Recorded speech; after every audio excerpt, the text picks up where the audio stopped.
Hello दोस्तों, एक बार फिर से स्वागत है आपका आरंभ स्टडी पॉइंट में।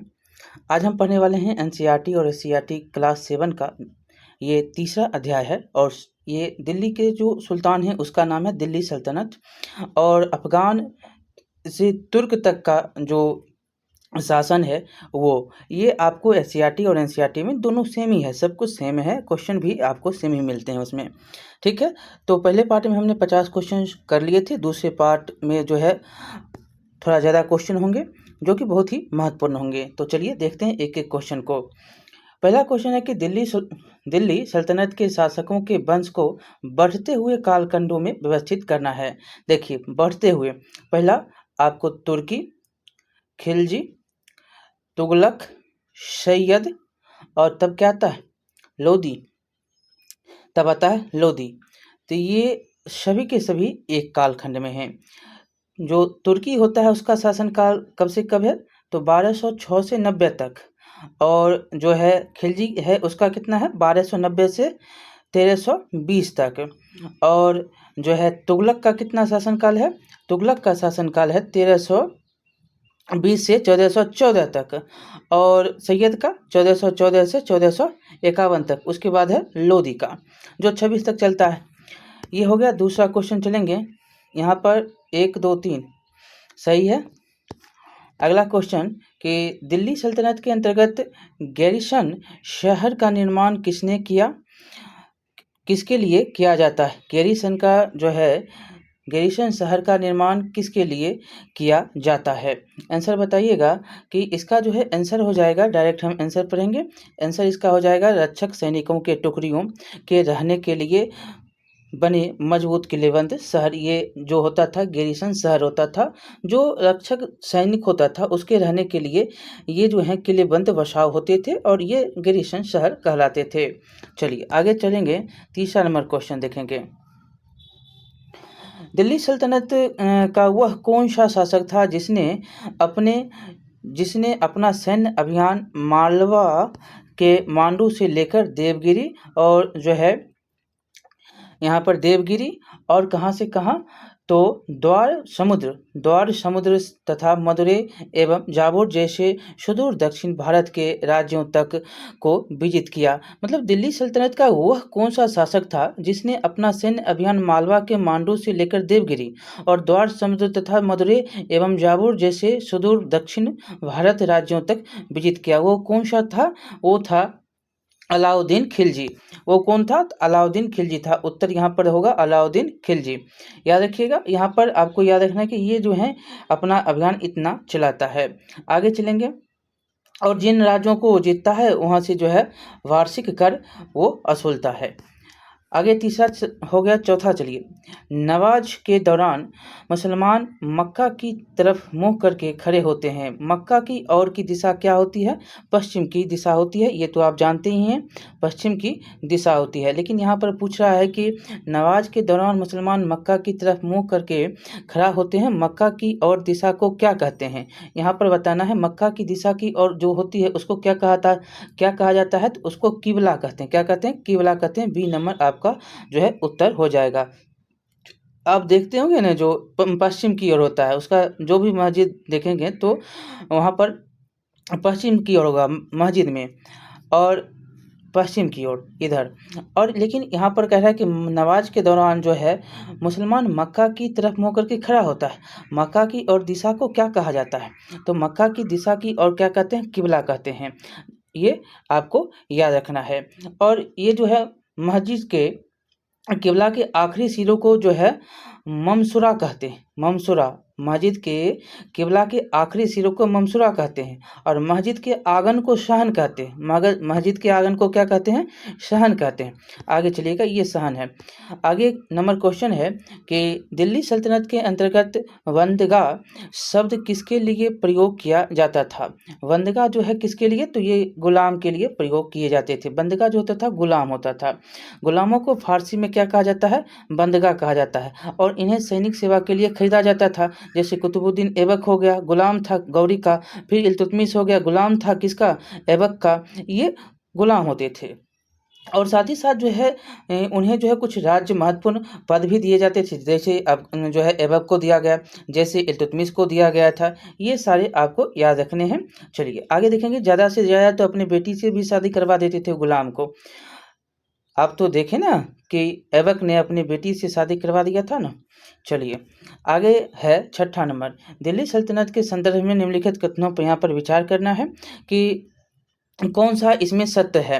पहला देखेंगे कि इसका आंसर भिन्न भिन्न आकार के इलाकों जो होते हैं उसको भिन्न भिन्न आकार वाले इलाके इक्ता कहलाते हैं। क्या कहलाते हैं? इक्ता कहलाते हैं। यही आपका जो है सही है। आगे देखेंगे दूसरा, तो इन इक्तों को संभालने वाले अधिकारी अमीर कहलाते हैं। यहाँ पर आपको याद रखना है कि इन इक्तों को संभालने वाले जो अधिकारी था वो इक्तेदार कहलाता है। क्या कहलाता है? इक्तेदार या मुफ्ती कहा जाता है, ना कि अमीर कहलाता है। अमीर जो होता था वो क्या होता था? कानून व्यवस्था को देखता था। अमीर जो होता है वो अपने मतलब कि जो है उनका एक जिला जो होता था ना, एक जिला, उसका ये अधिकारी प्रशासनिक अधिकारी होता था। ये प्रशासनिक अमीर जो होता था वो प्रशासनिक अधिकारी होता था। चलिए आगे चलेंगे, यहाँ पर केवल एक सही होगा। दूसरा देखेंगे, यहाँ पर 7वां नंबर है कि दिल्ली सल्तनत के अंतर्गत दिए गए कथन एवं कारणों पर विचार करिए। पहला है कि कथन कि मुक्ति लोगों को इक्ता थोड़े थोड़े समय के लिए ही दिया जाता था, और दूसरा कारण है कि ताकि मुक्तियों पर प्रभावी तरीके से नियंत्रण रखा जा सके, और जो है एवं उनका पद वंश एवं परंपरा आगे से ना चले, मतलब कि उनका तबादला किया जाता था 3 साल से ज़्यादा। जैसे कि अभी देखते हैं तबादला अभी भी होता है, ज़्यादा से ज़्यादा दिन तक आप एक स्थान पर नहीं रह सकते हैं और आपका तबादला हो जाता है। ये दोनों के दोनों जो हैं सही हैं। तो ये दोनों कथन आपके क्या हैं? सही हैं। दिल्ली में जो सल्तनत में मुक्ति लोग होता था, क्या होता है? मुक्ति लोग को थोड़े-थोड़े इक्ता थोड़े-थोड़े दिए जाते थे जगह, और वहाँ से जो है कर वसूलता था, यही उनका काम होता था, प्रभावी नियंत्रण भी रखता था। अगर ये जो है लेकिन सोचता था कि वंशवार ना चले, ये जो है एक वंश से दूसरे वंश में ना जाए, इसीलिए जो है ये अदला-बदली होते रहते थे। ये दोनों सही है। चलिए कथन और कारण दोनों सही व्याख्या करता है। अगला क्वेश्चन देखिएगा, दिल्ली सल्तनत में कृषि पर लगने वाले कर को क्या कहते हैं? कृषि पर जो लगता था कर, उसको क्या कहा जाता था? क्या कहते थे? उसको खुम्स कहते थे? नहीं कहते थे, तो उसको कहते थे खराज। उसको क्या कहते थे? खराज कहते थे। दिल्ली सल्तनत में कृषि पर लगने वाले कर को खराज कहते थे, याद रखना है। और आगे आपको यहाँ पर थोड़ा और बता देते हैं कि जो दिल्ली पर लगने वाला कर होता था वो खराज होता था। उत्पादन का 50% जो है इसका कर लगता था, और खुम्स जो होता था लूट का धन होता था। खुम्स क्या होता था? लूट का धन। इसमें जो है सैनिक एवं राजकोष के बीच इसको बांटा जाता था, और जो बचा था वो चला जाता था, जानते हैं, राजा के पास। और ये जो है ऐसे ही बंटा जाता। ज़कात क्या होता था? ज़कात होता था मुसलमान से लिया जाने वाला धार्मिक कर होता था। केवल जो है संपन्न वर्ग से लिए जाते थे ज़कात। ये याद रखना है, केवल संपन्न वर्ग से ज़कात लिए जाते थे, जो मुसलमानों से लिया जाने वाला धार्मिक कर था। नमा देखेंगे यहाँ पर नमा नंबर है कि दिल्ली सल्तनत के संदर्भ में निम्नलिखित कथनों पर आपको विचार करना है। कि पहला नंबर है कि मोहम्मद तुगलक अपने सैनिक को नगद वेतन देता था, लेकिन कीमतों पर नियंत्रण करने के लिए उसने टोकन मतलब सांकेतिक मुद्रा चलाई थी। ये तो सही है। दूसरा, मोहम्मद तुगलक द्वारा चलाए गए सांकेतिक मुद्रा धातु के बने होते थे, लेकिन सोने एवं चांदी के न होकर सस्ती धातु के थे, और इसका जो है गलत उपयोग भी हुआ। और यहाँ पर आपको बताना है कि कौन सही है, तो दोनों के दोनों यहाँ पर सही हैं। दोनों की दोनों क्या हैं? सही हैं। देखिए, मोहम्मद तुगलक के शासनकाल के आरंभ में जो है दिल्ली पर मंगोलों का आक्रमण बढ़ गया था, जिस कारण मजबूत होकर तुगलक को एक जो है विशाल सेना स्थायी करनी पड़ी थी। और इसी सेना के प्रबंधन के क्रम में जो है वो क्या किया? कीमतों पर नियंत्रण किया और सांकेतिक मुद्रा चलाई, जो कुछ जो है आज की मुद्रा की तरह ही है। आज की तरह जैसी मुद्रा सांकेतिक मुद्रा देख रहे हैं ना, वैसे ही आज भी है। चलिए अगला क्वेश्चन है, अलाउद्दीन खिलजी ने अपने सैनिक के लिए सिरी नामक एक नया गैरिसन शहर बनाया। हमने पहले क्वेश्चन में पढ़ा था कि गैरिसन क्या होता था। तो सैनिक के लिए बनाया गया था और वह किस जगह पर था? ये जो है दिल्ली में था। कहाँ था? ये दिल्ली में था। अलाउद्दीन खिलजी ने दिल्ली में अपने सैनिकों के लिए सीरी नामक एक नया गिरिशन शहर का निर्माण करवाया था दिल्ली में। ठीक है, ये दिल्ली है।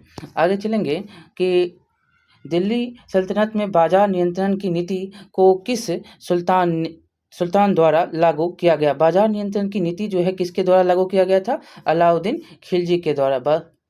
यहाँ पर याद रखना है, अलाउद्दीन खिलजी ने आर्थिक सुधारों में सबसे प्रमुख सुधार बाजार नियंत्रण नीति है, जो कि बर्नी की पुस्तक में भी इसका उल्लेख बर्नी की पुस्तक तारीख़ फिरोज शाही में किया गया है। पर जो है बर्नी का पुस्तक क्या नाम है? तारीख़ फिरोज शाही। ये हम क्लास में अच्छी तरह से पढ़े भी हैं।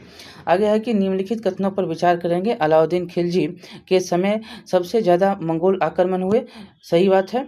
दूसरा है कि यहाँ पर अलाउद्दीन ने सैनिकों को एकता की जगह नगद वेतन देना तय किया, ये भी सही है। यहाँ पर कथन बताना है कौन दोनों सही है, तो हाँ दोनों यहाँ पर देखेंगे, 1, 2 दोनों यहाँ पर सही है। देखिए यहाँ पर जो है दिल्ली सल्तनत में अलाउद्दीन खिलजी के समय जो है सबसे ज़्यादा मंगोलों का आक्रमण होता है, जिस कारण से वह एक विशाल सेना तय करता है और रखता है। और यहाँ पर अलाउद्दीन ने क्या किया? सैनिकों को एकता के स्थान पर किया क्या? पहले जगह नहीं, अब जो है कर नहीं वसूलना है, अब जो है तुमको क्या देंगे? नगद वेतन देंगे। लेकर नगद वेतन आरंभ करना शुरू कर दिया देना।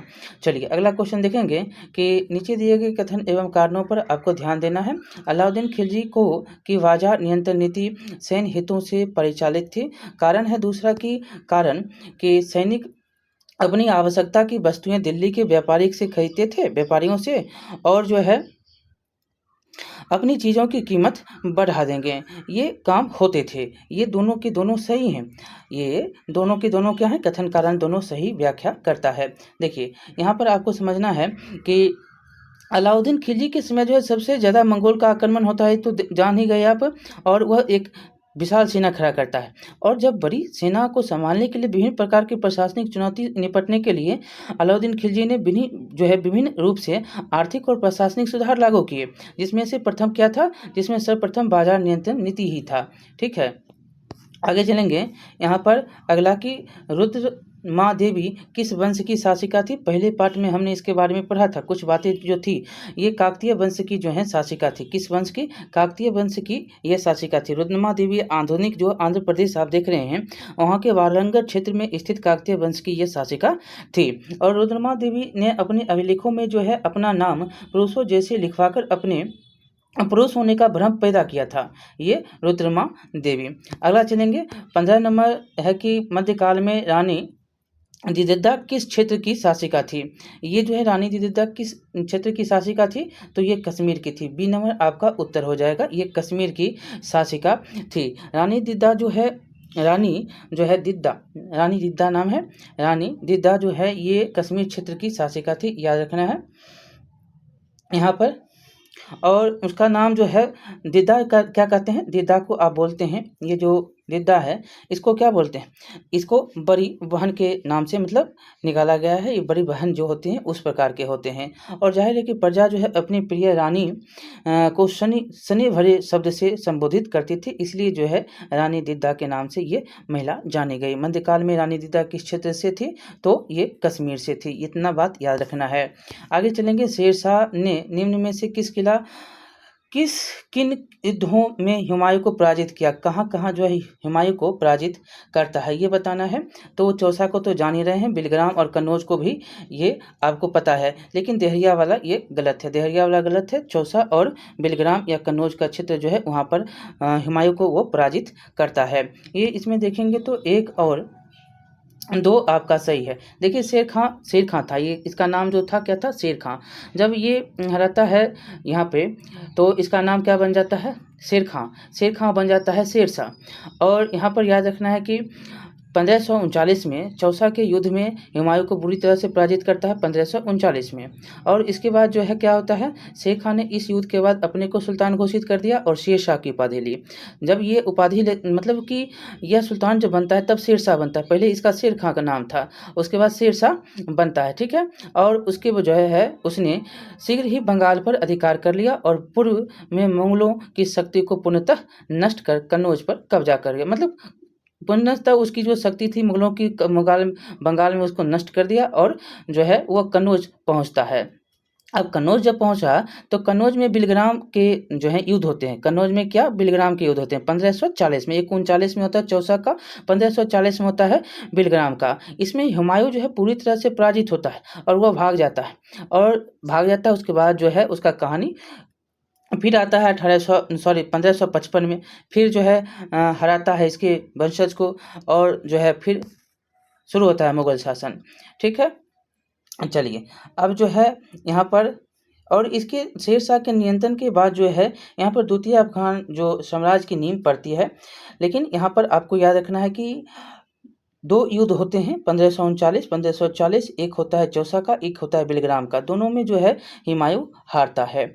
आगे चलेंगे 17 नंबर क्वेश्चन को देखेंगे कि शेरशाह सूरी के संदर्भ में निम्नलिखित कथन पर आपको विचार करना है। पहला, शेरशाह सूरी ने प्रशासन में अलाउद्दीन खिलजी के तरीकों को अपनाकर अपने साम्राज्य को मजबूती प्रदान दी। सही है।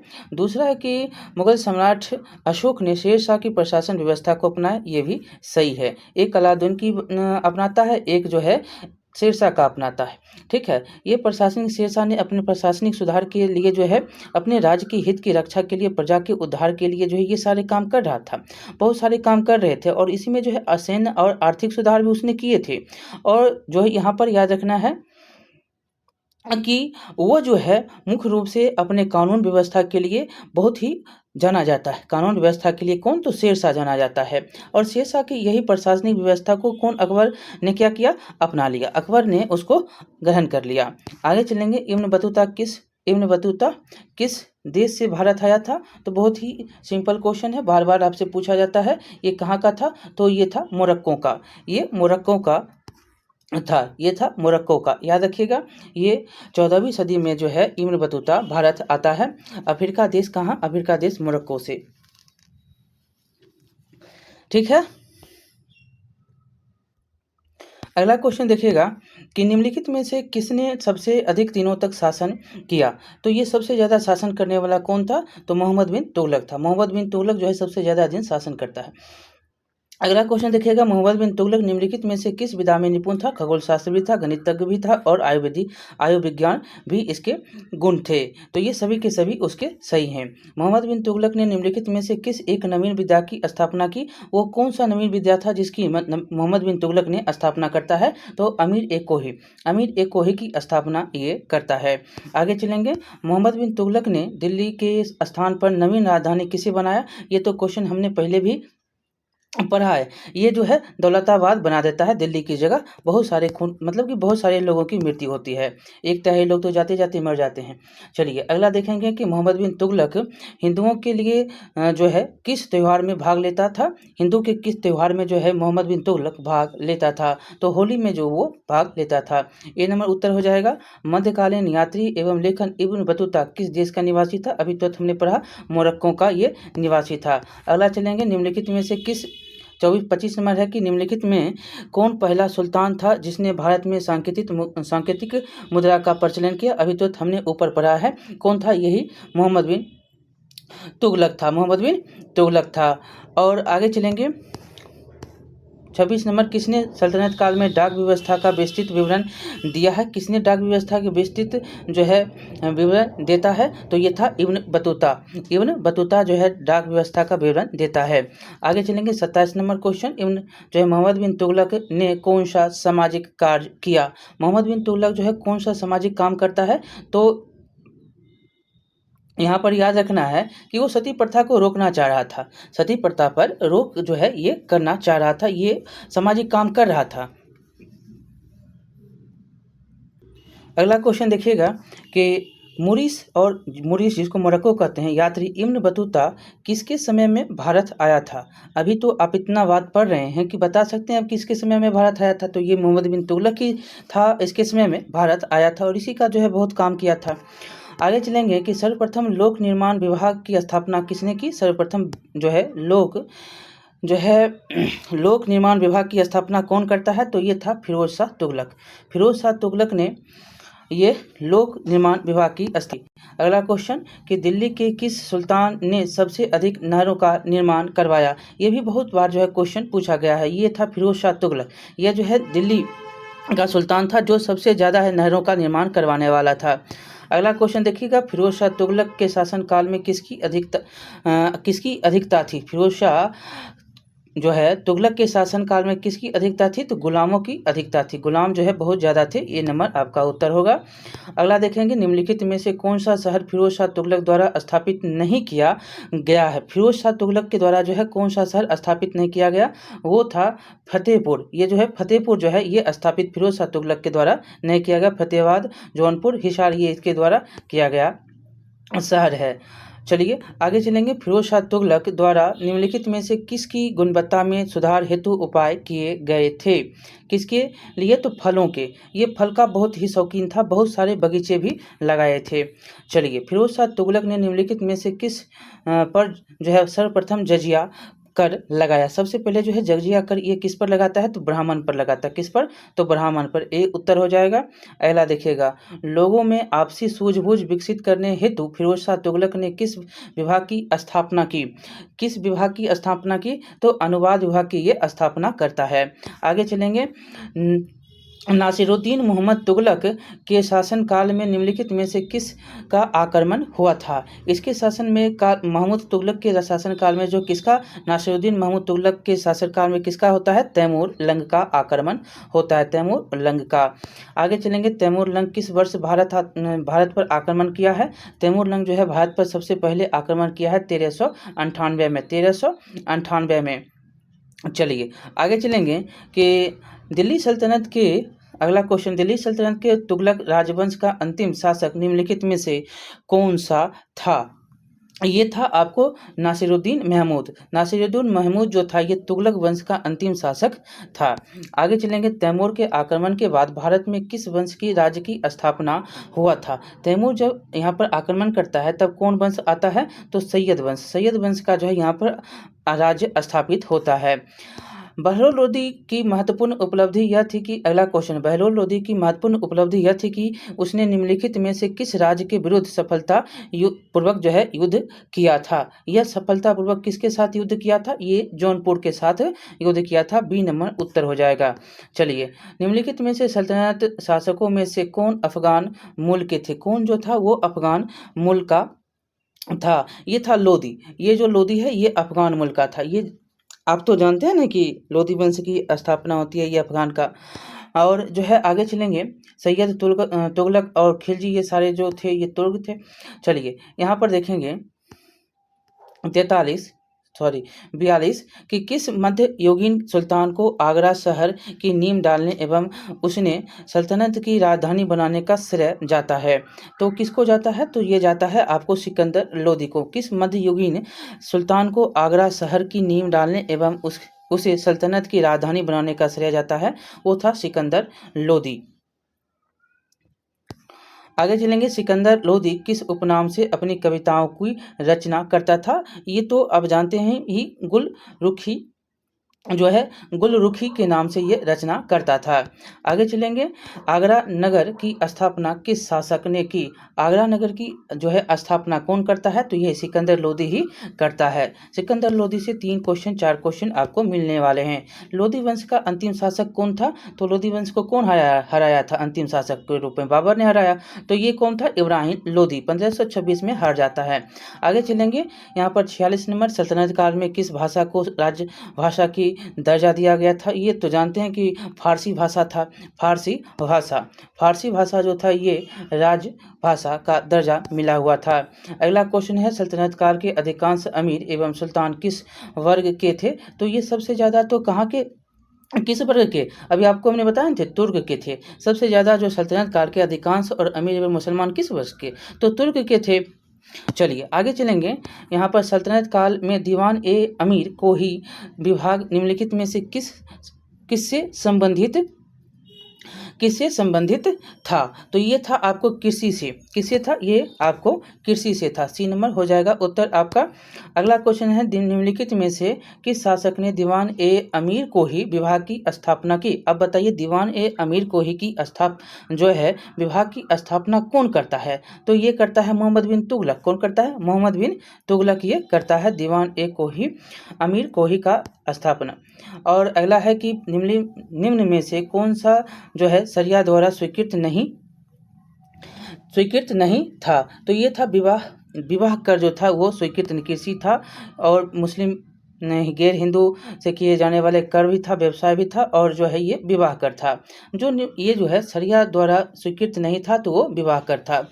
चलेंगे आगे चलेंगे। 51वां नंबर है कि निम्नलिखित में से कौन सा एक विशिष्टता एकता व्यवस्था की नहीं है? तो ये यहाँ पर बस एक ही जो है इसमें नहीं है, ये सारे हैं। एकता एक राजस्व एकत्रित करने का व्यवस्था था, और सियासतनामा एकता व्यवस्था का जानकारी का स्रोत था, और एकता से एकत्रित राजस्व सीधा सुल्तान के खाते में नहीं, ये सुल्तान के खाते में नहीं जाता था। तो ये आपका गलत है। और जो है मुक्ति को एकता से एकत्रित राजस्व से सैनिक रखने होते थे। ये तो जानते हैं कि तब कैसे जाएगा सैनिक पास? यहाँ पर राजस्व रखेगा तो ये सैनिक के पास कैसे, मतलब कि सुल्तान के पास कैसे जाएगा? तो इसलिए ये गलत हो गया। चलिए आगे चलेंगे। सल्तनत काल में भू राजस्व का सर्वोच्च अधिकारी कौन था? सल्तनत काल में भू राजस्व का सबसे जो है सर्वोच्च अधिकारी कौन होता था? ये होता था चौधरी। ये कौन होता था? चौधरी होता था। आगे चलेंगे। बरीद किसे कहते हैं? तो बरीद किसको कहते हैं? बरीद कहते हैं सूचना पहुंचाने वाले गुप्तचर को बरीद कहा जाता है, सूचना पहुंचाने वाले गुप्तचर को। अगला क्वेश्चन है कि जवाबित का संबंध किससे था? जवाबित का जो संबंध था वो था आपको राज्य कानून से। किससे था? राज्य कानून से। पहला नंबर ऑप्शन सही हो जाएगा। आगे चलेंगे। हदीस है। हदीस एक क्या है? हदीस जो है इस्लामिक कानून है। क्या है? हदीस इस्लामिक कानून है। ये नंबर ऑप्शन सही हो जाएगा। आगे देखेंगे। भूमि नापने के लिए दिल्ली सल्तनत काल में कौन सा मापक प्रयोग में लाया जाता है? जो अभी आप देख रहे हैं ना, जो अभी आपको दिख रहा है जंजीर, जो अमीन जो लेकर चलता है, उसमें से आपको इसमें भी आपको ये इसको कहते थे महसत। क्या कहते थे? जो भूमि नापने के लिए दिल्ली सल्तनत काल में जो मापक का प्रयोग किया जाता था उसको कहते थे महसत। आगे चलेंगे कि सल्तनत काल में जो है फवाजिल का अर्थ था। क्या था फवाजिल का अर्थ? तो सल्तनत काल में जो है फवाजिल का अर्थ होता था, देखेंगे यहाँ पर इक़्तादारों द्वारा सरकारी खजाने में जमा की जाने वाली अतिरिक्त राशि जो होती थी उसको कहते थे फवाजिल। उसको ही क्या कहा जाता था? फवाजिल कहा जाता था। अब आगे क्वेश्चन देखेंगे। किसके सिक्के पर बगदाद के अंतिम खलीफा सर्वप्रथम अंकित हुआ था? ये तो हमने पहले वाले में भी क्वेश्चन में करवाया है। तो ये कौन था? तो ये था अलाउद्दीन मसूद शाह। अलाउद्दीन जो है मसूद शाह। आगे चलेंगे। ससगनी चांदी का एक छोटा सा सिक्का होता था जो बराबर था कितने? तो 6 जीतल के बराबर होते थे। याद रखेंगे, यहाँ से क्वेश्चन पूछा जा सकता है।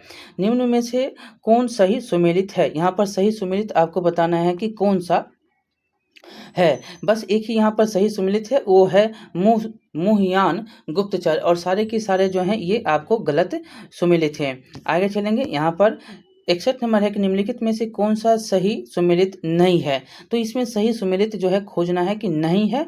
तो यहाँ पर देखेंगे दीवान ए जो है सारे क्वेश्चन पूछे जा सकते हैं, याद रखिएगा। दीवान ए मुश्क खराज ये अलाउद्दीन खिलजी, दीवान ए अमीर कोई तुगलक, दीवान ए खैरात फिरोज शाही, दीवान ए रियासत ये बलबन। ये बलबन वाला गलत है। बलबन वाला क्या है? ये गलत है। आगे चलेंगे। सही हो गया डी नंबर। निम्नलिखित में से कौन सा सही सुमेलित नहीं है? आपको बताना है कि इसमें जो है सुमेलित कौन सही नहीं है। देखेंगे तो दाम जो होता था वो जो होता था ताम्र की मुद्रा, देसाई होती थी राजस्व अधिकारी, और जो है दीवान होता था प्रांतीय राजस्व का प्रमुख, और आंसर यहाँ पर जरीब है। जरीब के बारे में ऊपर मैंने पढ़ा भी, एक प्रकार का कर ये गलत है। चलिए आगे देखेंगे। निम्नलिखित में से किस सुल्तान ने कुतुब मीनार की 5वीं मंजिल का निर्माण करवाया था? देखिए इल्तुतमिश ने भी करवाया था और फिरोज शाह तुगलक ने भी करवाया था। जब ये टूट गया था तो फिरोज शाह तुगलक ने इसका निर्माण 5वीं मंजिल का करवाया था। 2.5 दिन का झोपड़ा क्या है? तो ये मस्जिद है। क्या है? ये मस्जिद है। और आगे देखेंगे कि निम्नलिखित में से किसने कुतुब मीनार के निर्माण में योगदान नहीं दिया। आपको अभी तो हमने बताया कि किसने किसने दिया, तो ऐबक ने किया, इल्तुतमिश ने किया, और जो है यहाँ पर फिरोज शाह तुगलक ने किया। कौन नहीं किया? अलाउद्दीन खिलजी जो है वो निर्माण में योगदान नहीं देता है। याद रखना है 3 नाम जो है कुतुब मीनार में। आगे है कि अलाउद्दीन खिलजी ने निम्नलिखित में से किसका निर्माण करवाया था। अब बताइए कि अलाउद्दीन खिलजी है वो किसका निर्माण करवाता है? वो करवाता है अलाई दरवाज़ा का। किसका? अलाई दरवाज़ा का। आगे चलेंगे, भारत में प्रथम मकबरा जो यहाँ पर शुद्ध इस्लामी शैली में निर्मित हुआ है, कौन सा है? जो भारत का प्रथम मकबरा जो शुद्ध इस्लामी शैली में निर्मित हुआ, तो वो है बलबन का मकबरा। बलबन का मकबरा जो है वो शुद्ध इस्लामी शैली में है। आगे है कि निम्नलिखित में से किस शासक ने जहाँपनाह का निर्माण करवाया जो दिल्ली का चौथा नगर था। ये जो है दिल्ली का चौथा नगर था, वो था मोहम्मद बिन तुगलक। किस शासक ने जहाँपनाह का निर्माण करवाया जो दिल्ली का चौथा नगर था? वो मोहम्मद बिन तुगलक ने इसका निर्माण करवाया था। आगे चलेंगे, निम्नलिखित में से कौन सा एक अष्टभुजीय मकबरा है? ये तो आप जान ही रहे हैं, ये किसका है? अष्टभुजीय मकबरा जो है आपसे पूछा जाता है कि ये किसका है, तो ये है सिकंदर लोदी का मकबरा जो है अष्टभुजीय मकबरा है। और अष्टभुजीय मकबरा एक और आपको मिलता है जो कि कौन है? लोधी में ही आपको शेर शाह सूरी का जो है मकबरा जो आप शेर यहाँ पर देखते हैं, कहाँ पे? तो सासाराम में। तो ये भी जो है आपको अष्टकोणीय ही है। चलिए आगे चलेंगे, चित्तौड़ का कीर्ति स्तंभ निर्मित हुआ था, कौन शासनकाल था? किसका शासनकाल था? चित्तौड़ का जो है कीर्ति स्तंभ निर्मित हुआ, शासनकाल का नाम बताइएगा कौन था? तो राणा कुंभा था, ये राणा कुंभा। आगे है कि निम्नलिखित युग्मों में से कौन सा सुमेलित नहीं है? तो इसमें नहीं है, आपको खोजना है। तो इसमें आपको देखते हैं अजमेर जो है कुब्बत उल इस्लाम, जौनपुर अटारा मस्जिद, मालवा जहाज महल और गुलबर्ग जामा मस्जिद। यहाँ पर देखिएगा इसका आंसर जो हो जाएगा ये गलत है। कौन? कुब्बत अल इस्लाम, ये कहाँ पर है? ये दिल्ली में है, ये अजमेर में नहीं है। और सारे सही हैं। ये जो मालवा है ये मांडू जो कि जहाज महल मांडू में है, और मालवा मध्य प्रदेश में, मध्य प्रदेश का जो है क्षेत्र है, ये भी आप देखिएगा। ठीक है, ये मध्य प्रदेश में है जहाज महल। ठीक है, और सारे के सारे आपके सही हैं। चलिए आप देखेंगे आगे, यहाँ पर तूती ए हिंद अमीर खुसरो का जन्म हुआ था, कहाँ हुआ था? तो इसका जन्म कहाँ पर हुआ था? तो इसका जन्म हुआ था पट्टी में। कहाँ पे? पट्टी में हुआ था। आगे चलेंगे, अमीर खुसरो थे, तो अमीर खुसरो कवि भी थे, इतिहासकार भी थे, संगीतज्ञ भी थे, गायक भी थे, सब कुछ थे। तो ये तीनों थे। ठीक है, तबला उबला देखते हैं ना, इन्हीं का। चलिए आगे देखते हैं, निम्नलिखित में से किसने स्वयं को हिंदुस्तान का तोता कहा? यही थे अमीर खुसरो साहब, थे अमीर खुसरो। आगे है कि अमीर खुसरो किस का जो है किसका दरबारी कवि था? अमीर खुसरो जो है किसका दरबारी कवि था? ये आपसे पूछा जा रहा है। ये अलाउद्दीन खिलजी का दरबारी कवि था। आगे चलेंगे, निम्नलिखित में से फारसी का प्रथम कवि था जिसने अपनी कविता में भारतीय पर्यावरण को चित्रित किया। जो भारतीय पर्यावरण को चित्रित किया वो भी अमीर खुसरो ही था, ये अमीर खुसरो ही था। आगे चलेंगे, निम्नलिखित में से कौन एक संगीत पद्धति अमीर खुसरो द्वारा आरंभ नहीं की गई थी? यहाँ पर है जो यहाँ पर नहीं किया गया। देखिए, ख्याल का, कौल का, तराना सभी किए गए, लेकिन ध्रुपद जो है ये नहीं किया गया, ध्रुपद का नहीं किया गया। आगे देखेंगे, मुनखब उल तवारिख निम्नलिखित में से किनकी रचना है? मुंतखब उल तवारिख जो है ये किसकी रचना है? तो ये रचना जो है बदायूनी की है। किसकी है? बदायूनी की।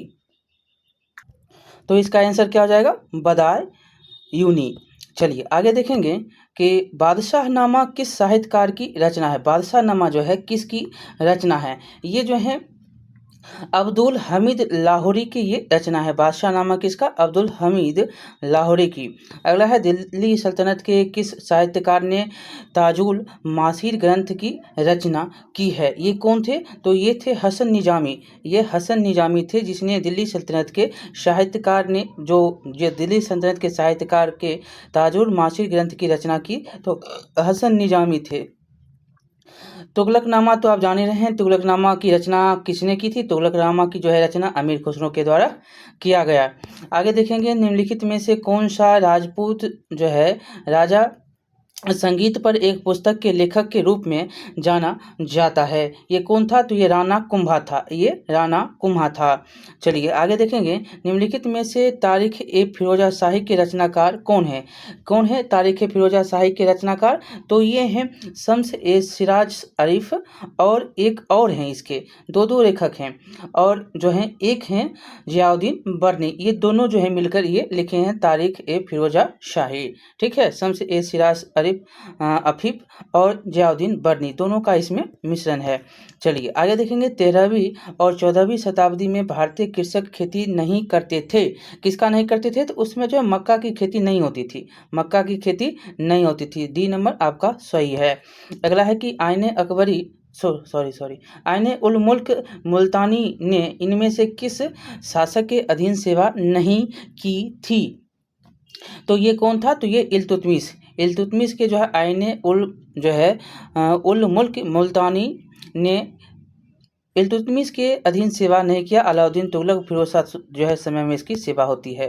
अगला है कि वस्त्र उद्योग में निम्न में से कौन सा एक तकनीक तुर्की द्वारा भारत में प्रारंभ नहीं की गई थी? तो कौन था? वो चरखा था। ये चरखा जो प्रारंभ नहीं किया गया था, तुर्की के समय अरब किया था। आपको याद होगा तो ये बधेज, हाथ की चलाए जाने में तकली, ये सब जो है इसका प्रयोग होता है। आगे चलेंगे, दिल्ली सल्तनत में दीवाने अर्ज विभाग की स्थापना किसने की? दीवाने अर्ज की जो है स्थापना बलबन करता है। कौन करता है? बलबन करता है। आगे चलेंगे, यहाँ पर निम्नलिखित में से मध्यकालीन विद्वानों लेखकों में से कौन सा जैन धर्म का अनुयायी था? कौन था जैन धर्म का अनुयायी? तो हेमचंद्र सूरी था। हेमचंद्र सूरी। आगे चलेंगे, किस वंश के सुल्तानों ने सबसे अधिक समय तक देश में शासन किया? ऊपर हमने आपको बता दिया है किसने किया? तुगलक वंश ने। तुगलक वंश ने। आगे चलेंगे, भारत में पोलो का प्रचलन किया था। पोलो का प्रचलन जो है किसके द्वारा किया गया था? पोलो का प्रचलन तो ये तुर्क था। कुतुबुद्दीन जो है मर्तावी है पोलो खेलते हुए। देखिए आपको मिलाना है कि कौन सा सही है। एक दूसरे कोट दिए गए हैं, उसको आप उत्तर सही चुनेंगे। पहला देखेंगे तो इसमें है चंदावर का युद्ध, तैमूर का तालिकोटा का, घाघरा का। तो सबसे पहले आप चंदावर का देखेंगे। चंदावर का युद्ध कब होता है? तो ये होता है जयचंद मोहम्मद गोरी के साथ 1194 में, और जो है 1398 में आपको तैमूर लंग का आक्रमण होता है, और तालिकोटा का युद्ध जो है 1565 में होता है, और घाघरा युद्ध बाबर के साथ जो जानते ही हैं, बाबर युद्ध लड़ता है। ये घाघरा का युद्ध 1529 में। ठीक है, तो इस प्रकार से ये मिलान हो जाएगा। अब आपका होता है चैप्टर सारा। ये जो है दूसरा चैप्टर बहुत ही बड़ा था। हमने हर संभव कोशिश की सभी के सभी क्वेश्चन का आंसर हम दे दें।